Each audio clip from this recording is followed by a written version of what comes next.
I have no idea why I should vote for you other than Josh was a prick.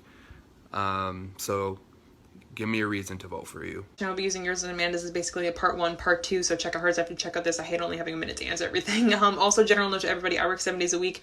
I've had maybe 2-3 days off of the entire course of the game, so if my answers are coming in a little later, that is why. The Mets are home. I have a bunch of baseball games I have to be at this weekend. I think it says something about my game that I was able to make final 2 with that kind of time commitment, but that's besides the point. Also, I've noticed a pattern that jurors that I might not have been close allies with don't know the inner workings of my game. That's completely understandable, and there was a point to that. I decided day 1, but especially after it was announced that there was going to be a jury, that I wanted to play a completely loyal game, and if I had made alliances, if I had been close allies, if I had made final 2s, if I had made deals and promises to every single person in the game, I would have to broken all of them to get to this point, and I don't think that's the way to play when there's a jury decision at the end.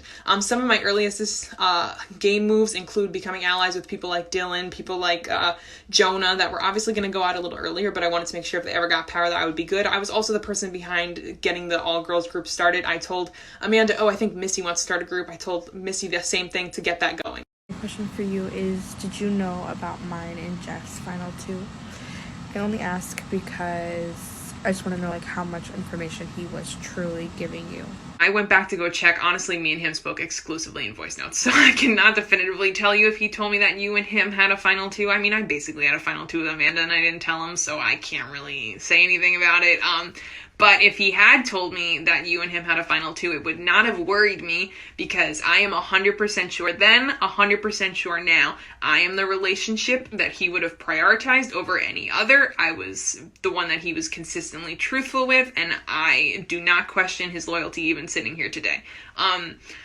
He told me when Chris proposed the final 2 to him. He told me about his for real relationship with Jake. He told me about his original 4 group with Ganny, Miles, and Josh. He told me about his group with Jake, Miles, and Josh. He told me how you were voting always. He told me how you said you did in competition results. He told me how you were feeling and what was going on the round that you got voted out and were trying to save Jake. So did I know definitively if it a final 2? I don't know, but it wouldn't have bothered me.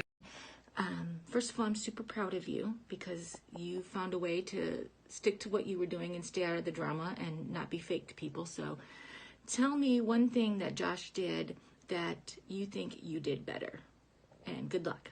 I just want to say I respect Josh as a player and a person. I think he's a worthy final 2 competitor. However, I do think there are a couple of things I did better in the game. First of which being, I think, of course, it says something about his game that he was targeted early on and he survived. However, I think it says more about my game that it took so long into the game for me to become a main target. Also, I think I was much more adaptable in the game. As my allies started going out, I made new allies. I connected my other allies together, like when I made the alliance with Matthew and Amanda. Josh, as he was the center of drama, I would have used that opportunity to kind of change my allies, but he was kind of set with who he was working with and didn't really branch out from that.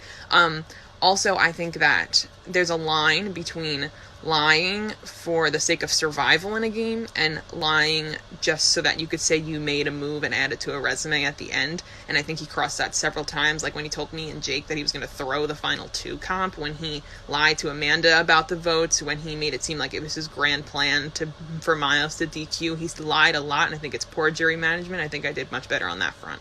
So since I worked very closely with you pretty much since day 1 of this game, I don't have any questions for you. So I'm going to give you this opportunity to kind of discuss and elaborate a little bit more on your game plan and your social strategy and how you think that helped you make it to final 2. Like I said in Chris's video, that's basically part 1. This is part 2, and based on I just heard Jake's question, that's just going to end up part 3. It's just going to be me listing out game moves that I made throughout the game. I listed 2 in Chris's. I'm just going to keep going from there.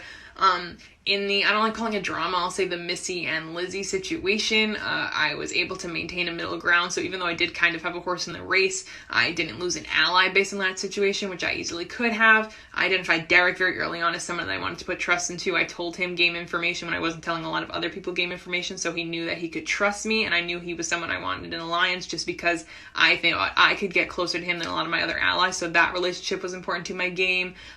You and I both know how hard we worked to make sure the round that Missy broke the tie for you, that vote would result in a tie. That involved a lot of strategy and snooping around for votes, so that round was important for my game. Also, the round that I won the incognito between you and Jeff, I figured out that chopstick strategy, and so that I chose that I was a comp threat, and I was able to figure that out. These last few rounds have been hard, but you've proved yourself, and I'm proud of you. Some of the jury believe that you didn't do much throughout this game. Can you explain to everyone what you knew and what you did throughout the entire season? And so I do feel that I played a significant role in how the course of this game played out. At some point in the game, I had a working game relationship with almost everyone in the game. Not everyone, but almost everyone, which leads me to my point about having a lot of information throughout the game, whether it be people telling me their comp result times beforehand, like Amanda telling me hers and Jake's times beforehand, so I was able to identify that connection, whether it be people feeling comfortable enough to tell me their other allies, like Missy telling me all the boys she wanted to keep safe to help better our games, whether it be Jeff telling me all of his alliances or side deals throughout the game, or people coming to me to workshop ideas for what they wanted to do with powers, whether it be they had a saboteur decision to make or if we were swing votes on people. So even when I didn't necessarily have those individual powers myself, oftentimes they were able to go the way that I wanted them to. I was able to be in the middle of important conversations, and I had to adapt my game a lot because unfortunately a lot of my closest allies went out earlier than I would have liked them to. But if some people in jury think that my game was underrated, I consider that a good thing because I wanted to be perceived as not the leader behind a lot of these decisions so that other people around me were targeted before me. You played a great game. Incredible job. My only question would probably be, what was your biggest regret in the game? This is an easy one. 100% the thing that I would regret and change is the round that I was connected to Miles. I would not have told him that the votes from Missy and Amanda were 100% not going to be on him. If he was not sure where the votes were going to be, if I said, oh, Amanda and Missy are being vague with me, they're not really telling me, he wouldn't have felt comfortable whether he did it on purpose or not, DQing, and he would have made sure that Josh was not the one that won incognito, because if Josh didn't win on incognito and the votes played out, Josh and Joey would have been the two that went home. Missy would have stayed, and I think that would have, in the long run, snowballed effect into more of my allies being the ones that made it to the end with us instead of your allies being the ones that made it to the end with us, which would have made my path much easier. So yeah, 100%, that is what I would change if I could. I'm not that happy. I feel sad. I got dragged out, and I'm not gonna win. So you got your fame on Final 2. Now I want to make myself feel better. So, what's your favorite thing about me, and what was the biggest game move that I made? I just also want to see if you're paying attention to other people's games, specifically mine, because I'm amazing. And the last thing I want to know is if I deserve to win that Final 5 immunity or assassin competition.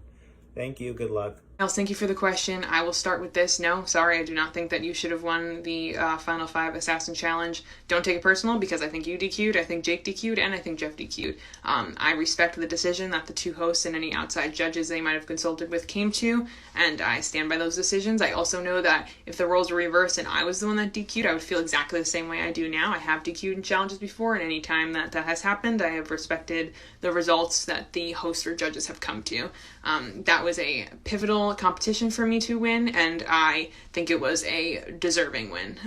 So with that being said, I think that your biggest, not really move, but accomplishment in the game is that so early on it was so obvious that you were going to be a competition threat, and yet you still did not become a target until a little later in the game. And I think that it says a lot about your gameplay that a lot of your allies survived as long as they did, because I think that's very reflective of the game that you played. Shannon, my question to you, tell me something about your game. Anything about your game. Something I didn't know, because I didn't know a lot. I don't know anything, really, but I know the jury hates Josh. So, it's leaning your way, but, tell me something about you. Anything that I don't know, because I'd love to know. Chris part 1, Amanda part 2, Jake part 3. If you have time to listen to all 3, please do. I'm basically just taking these 3 minutes to list out as many moves as I possibly can. Wish I had 4, but it is what it is. Jake, before I get into it, I just want to let you know why I didn't really talk game with you this game. I knew how close you were with Jeff very early on, and I knew your relationship with Amanda had rolled over from previous season because she was telling me game-related things that you had told her. That's 2 of my 3 closest allies right there. I knew I was going to have to target you, and like I said earlier, I wasn't going to make allies and deals with people that I knew I was going to have to break, so there wasn't really a point in me making a deal with you if I knew I was going to have to target you in the end. Back to some more moves. The round that I was nominated against Jeff and Amanda, I went to Miles and Josh and I said, listen, I am not going to be voting you. I'm going to be voting Jake any opportunity I can, so you should vote out Amanda instead. It worked. They voted out Amanda. They probably should have voted out me. Also, I was very honest with people about how I was going to vote, especially the person as I voted them. I told them I was going to vote them, which I think has worked very well for me jury-wise, and in the beginning it made me not have enemies. 2-part question. 1, what do you think your strongest game attribute was between comp, social, and strategy, and why? And will Jacob deGrom pitch again this season? Thanks. Good luck. I think if the Mets are in a playoff race at the end of the year, which is looking less and less likely, especially after the series with the Dodgers, then DeGrom will be back. If we're out of it within the next couple of weeks and the Braves and Phillies keep playing like they've been playing, I don't think he's back, but whatever, we'll see. I think that of those three, strategy would be my most important to my game. I think, of course, competitions became very important, especially at the end. It allowed me to survive past rounds where I became the main target. I think social aspect of my game was extremely important, especially figuring out which allies I could trust. However, like I said, I think strategy is the most important to me. I think it's a combination of the two. I was very good at figuring out what way votes were going to play out, looking a couple of rounds ahead and being like, this are the moves that I need to make to get myself to these points. So I would say strategy is the most important to the three for me. And Josh, first of all, good luck to you. Second of all, I want you to know I respect you as a person and a player, and I think that we're a worthy final two for this game, and I absolutely, wholeheartedly wish you the absolute best of luck. I'm just going to go into my gameplay a little bit here, since I only have 2 stinking minutes.